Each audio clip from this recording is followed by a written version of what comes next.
Ayahku adalah dewa perang. Bab 75. Shen Feixue gemetar karena marah dan menatap penjaga keamanan dengan dingin. Bagaimana sikap Anda? Karena undangan yang saya terima tidak palsu, kualifikasi apa yang Anda miliki untuk menolak saya masuk? Tatapan matanya membuat satpam itu sedikit gugup. Hal ini memang agak tidak bisa dibenarkan. Banyak tamu yang berkumpul, membaca undangan zona perak, dan mengkritik satpam. Tak jauh dari situ, tiba-tiba terdengar suara dingin, satpamnya benar, kamu tidak bisa masuk karena undanganmu, meski asli, tidak dari arah yang benar. Sesosok kurus dan seksi melangkah pergi. Datang dan berdirilah dengan bangga di depan Shen Feixue. Dia adalah Shen Feihua, mengangkat wajah dengan riasan tebal dengan sangat arogan, lubang hidungnya mengarah ke atas. Shen Feixue merasa tidak nyaman, dan tepat ketika dia hendak membuka mulut untuk membela diri, sepupunya berbicara dengan fasih, semuanya, apakah kalian membenci calo? Apakah menurut Anda undangan yang diperoleh melalui calo layak untuk mengikuti acara perjamuan kelas atas? Saat dia berkata, lihatlah sekeliling. Orang-orang yang datang ke jamuan makan itu semuanya adalah orang-orang terhormat, dan tentu saja mereka meremehkan perilaku para calo dalam jual beli. Seseorang benar-benar menggunakan calo untuk mendapatkan undangan ke Diamond Banquet. Seorang pria parubaya berkata, apakah Anda membeli undangan dari seorang calo? Seorang wanita parubaya yang anggun dan agak buncit memandang Shen Feixue dengan sedikit jijik. Kalau memang begitu, percuma saja. Lupakan beli tiket umum dari calo. Aku berani beli undangan Diamond Banquet. Bukankah ini hanya mencoba membodohi diri sendiri? Ada juga seorang anak muda pria yang memandang Shen Feixue dengan sedih, ini sepertinya salah satu dari 4 Dewi Agung di kota Yunhai kita, dan dia benar-benar membeli tiket calo. Shen Feihua memandang gadis pucat di seberangnya dengan bangga, dan berkata dengan kebencian, sepupu, meskipun kita adalah saudara, tapi kamu melakukan ini akan merusak wajah keluarga, jadi kamu harus mengatakan yang sebenarnya. Apakah kamu membeli undangan distrik perak dari calo? Sebenarnya, tidak masalah jika kamu tidak melakukannya, akui saja. Setiap undangan dari Tianzuan sangat berharga. Periksa, jika ada nomornya, dapat ditelusuri kembali ke sumbernya. Shen Feixue menggigit bibir bawahnya dengan keras, tetapi seluruh tubuhnya terasa lemas. Ada apa? Apa kamu tidak berani mengakuinya? Apa kamu peduli dengan wajahmu? Tapi kamu mempermalukan keluarga. Untungnya, aku menemukannya dan kamu belum masuk.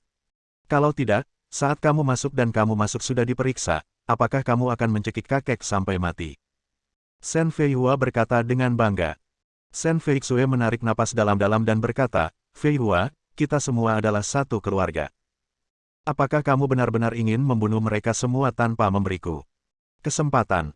Shen Feihua terkekeh dan mengulurkan tangannya untuk mencubit surat undangan yang ada di tangannya. Di jari sepupunya, Shen Feixue tanpa sadar menjepitnya dengan cepat, tetapi sepupunya masih menariknya keluar dengan paksa. Kotoran. Kemudian, Shen Feihua mengangkat jari rampingnya dan merobek undangan itu menjadi 2 dengan gerakan yang sangat elegan. Robek beberapa kali dan sobek menjadi beberapa bagian. Shen Feixue menyaksikan dengan kaku, berusaha untuk tidak menangis. Dia tidak pernah menjadi gadis yang rapuh, tapi dia dipukul berulang kali, dan dia benar-benar tidak tahan. Shen Feihua mengambil secari kertas robek dan menyebarkannya dari kepala Shen Feixue. Dia tersenyum sinis, sepupu, tahukah kamu betapa malunya kamu saat seperti ini? Kamu seperti anjing yang tenggelam. Lebih baik kamu pulang dan tidur, dan bersiap untuk mengundurkan diri besok. Haha. Shen Feixue menatap dengan kebencian, kamu sangat berbahaya, berhati-hatilah suatu hari nanti, kamu akan lebih buruk dari anjing yang tenggelam. Bang! Shen Feihua menamparnya dengan bersih dan berkata dengan gigi terkatup, sepupu, kamu dan Tuan Qianjun itu sama-sama akan mati. Jika kamu berani kejam padaku, kamu akan mati lebih buruk lagi. Shen Feixue dipukuli begitu keras hingga wajahnya terbakar dan terluka. Dia tidak bisa mengendalikan amarahnya dan bergegas untuk melawan. Shen Feihua berteriak, tolong. Pukul seseorang. Penjaga keamanan, mengapa kamu berdiri di sana? Usir dia keluar. Beberapa penjaga keamanan bergegas mendekat. Bahkan jika Shen Feixue memiliki beberapa keterampilan, dia masih tidak bisa mengalahkan orang-orang kuat ini. Dia takut dia akan ditangkap dan diusir, jadi dia berbalik dan melangkah keluar. Dari belakang, tawa arogan dan keji sepupu itu terdengar, sepupu, apakah kamu terburu-buru untuk pergi? Hentikan.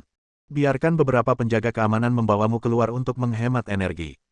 Haha, lawan aku, kamu tidak punya pilihan selain mati.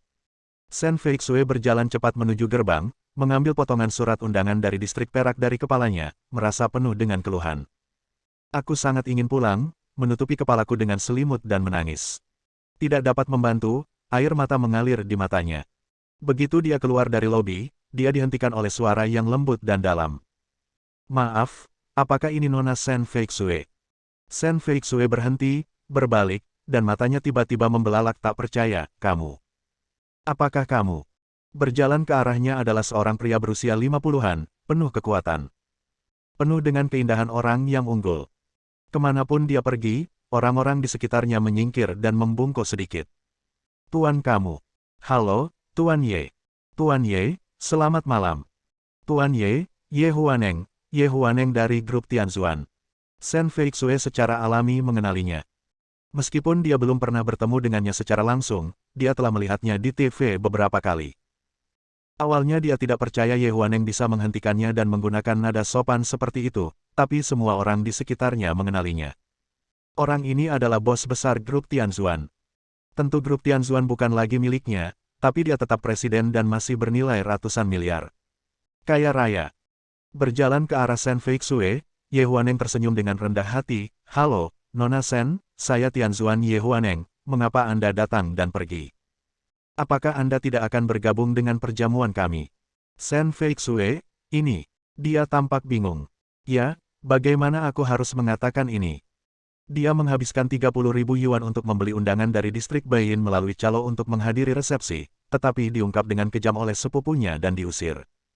Dan sekarang, bos Tianzuan benar-benar bertanya mengapa dia pergi. Dia memutuskan untuk mengatakan yang sebenarnya, saya membeli undangan saya melalui calo, dan diketahui ketika saya hendak masuk. Tentu saja. Saat dia mengatakan ini, dia tidak bisa menahan diri untuk tidak tersedak. Ye Huaneng berkata perlahan, hanya ketika kamu menanggung kesulitan barulah kamu bisa menjadi orang yang unggul. Hanya ketika kamu menanggung penghinaan kamu bisa menjadi bangsawan. Orang mulia Nona Shen telah muncul, dan semuanya akan baik-baik saja. Misalnya, jika Anda menghadiri ini pesta koktail. Dia mengeluarkan undangan yang bersinar, memegangnya dengan kedua tangan, dan menyerahkannya dengan hormat. Ketika Shen Feixue melihat ini, dia terkejut. Ini adalah undangan ke distrik Diamond. Dia tidak berani menjawab, dan bergumam, Tuan Ye, ini. Apa artinya ini? Ye Huaneng tersenyum dan berkata, atas nama grup Tianzuan, saya dengan sungguh-sungguh mengundang Nona Shen untuk menghadiri pesta koktail Tianzuan, dan duduk di meja utama. Tolong tunjukkan wajahmu. Ketua. Hanya ada 3 kursi di area berlian, dan dia duduk di kursi utama. Perlakuan ilahi macam apa ini? Dia sepertinya sedang bermimpi. Ye Huaneng hanya menyodorkan undangan area berlian ke tangan Shen Feixue, berbalik dan menjentikkan jarinya. Seorang wanita muda yang mengenakan setelan mewah datang. Dia juga membungkuk sedikit kepada Shen Feixue, Tan Yuemei, direktur pembelian Tianzuan, akan melayani Nona Shen dengan sepenuh hati. Shen Feixue, ini. Bab 76. Ye Huaneng berkata lagi, Nona Shen, ada yang harus saya lakukan dan saya harus pergi dan melakukan beberapa pekerjaan. Maafkan saya. Tetapi Direktur Tan akan membawa Anda bersamanya. Setelah itu, dia dengan hormat mengundurkan diri. Shen Feixue melihat senyum rendah hati Tan Yuemei, dan kemudian melihat undangan luar biasa di tangannya, yang bahkan bertatakan berlian berbentuk hati dan memiliki nilai peringatan yang cukup besar, seperti mimpi. Di bawah undangan hangat Direktur Tan, dia mengikuti wanita itu dari belakang seolah-olah dia sedang menginjak awan. Pada saat ini, Shen Feihua dan Shen Feichen mengikuti manajer Guo ke ruang perjamuan yang sangat mewah. Saat mereka berjalan menuju distrik emas, kedua saudara laki-laki dan perempuan Shen berdiri dengan bangga dan menerima tatapan kagum dari para tamu di distrik perak.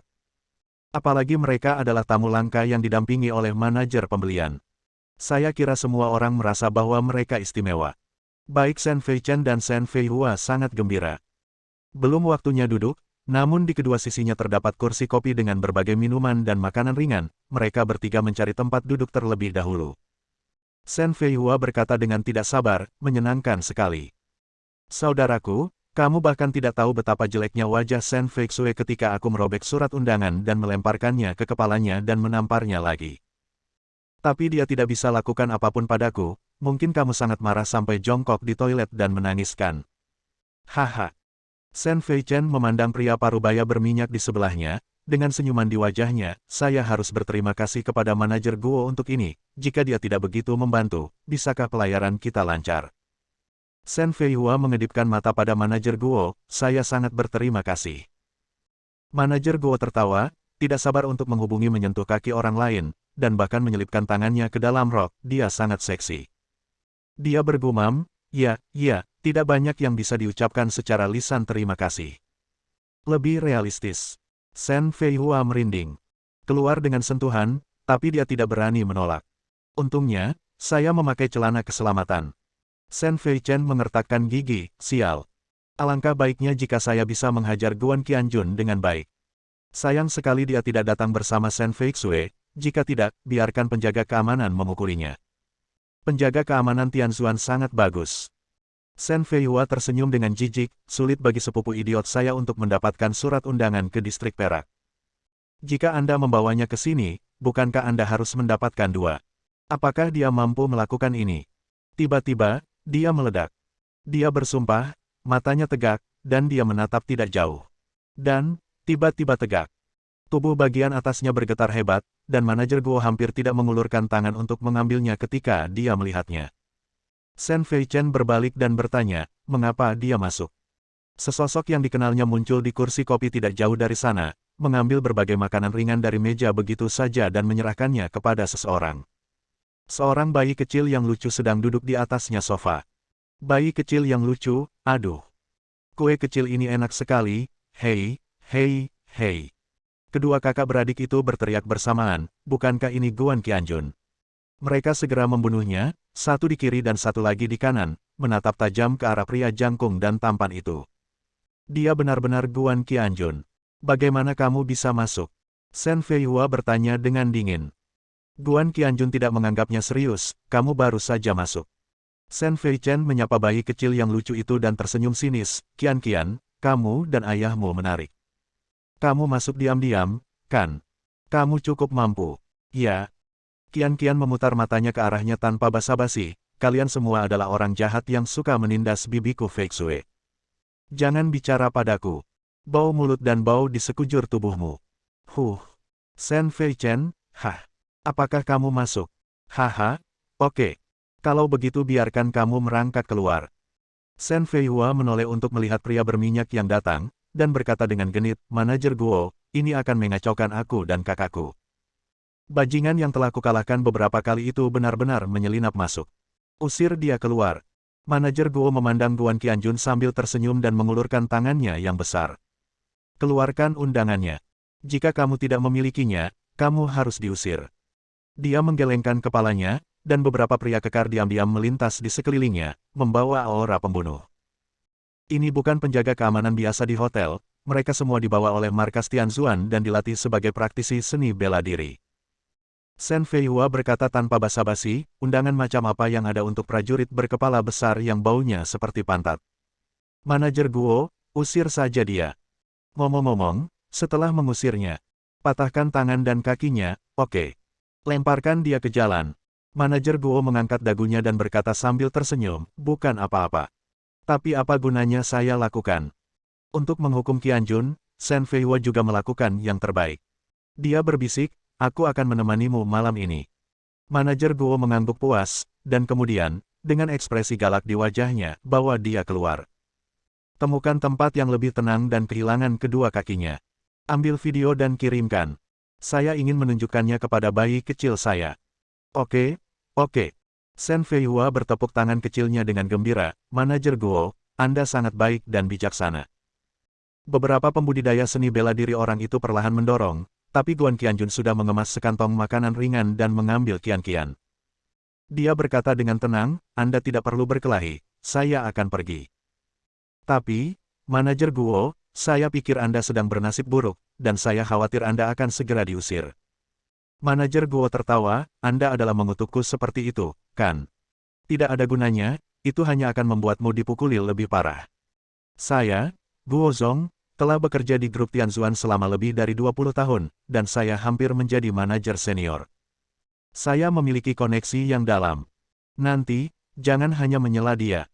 Temukan Catok dan cabut giginya satu persatu. Kamu berani berbicara kepadaku seperti ini, kamu harus mendapatkan hadiah ini. Shen Feihua menyombongkan diri, Guan Qianjun, kamu sengsara. Kamu masih muda dan lembut, dengan kaki patah dan tanpa gigi, kamu sudah tamat seumur hidupmu, kan? Karena Guan Qianjun bersedia pergi dengan anak di pelukannya, para pengawal tidak melakukan apapun. Lagi pula, banyak sekali tamu terhormat di sekitar, dan beberapa dari mereka sudah memperhatikan tempat ini. Mereka membentuk serangan menjepit, menjaga Guan Qianjun di luar, dan berhasil memaksanya ke koridor sepi di dekatnya.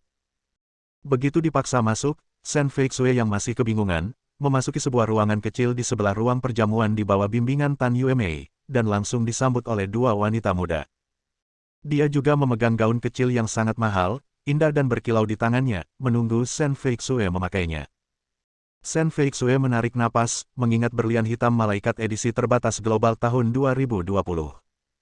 Set ini berharga 500 juta, pinjamkan kepada saya. Saya khawatir ini akan aus dan saya tidak mampu membayarnya kembali. Sebagai manajer bisnis perusahaan pakaian, dia mengenali sebagian besar mode termahal di dunia. Tan Yuemei tersenyum dan berkata, Nona Shen, ini bisa dipinjamkan kepadamu, atau milikmu. Gaun kecil Ji Sifan tidak bisa rusak begitu saja.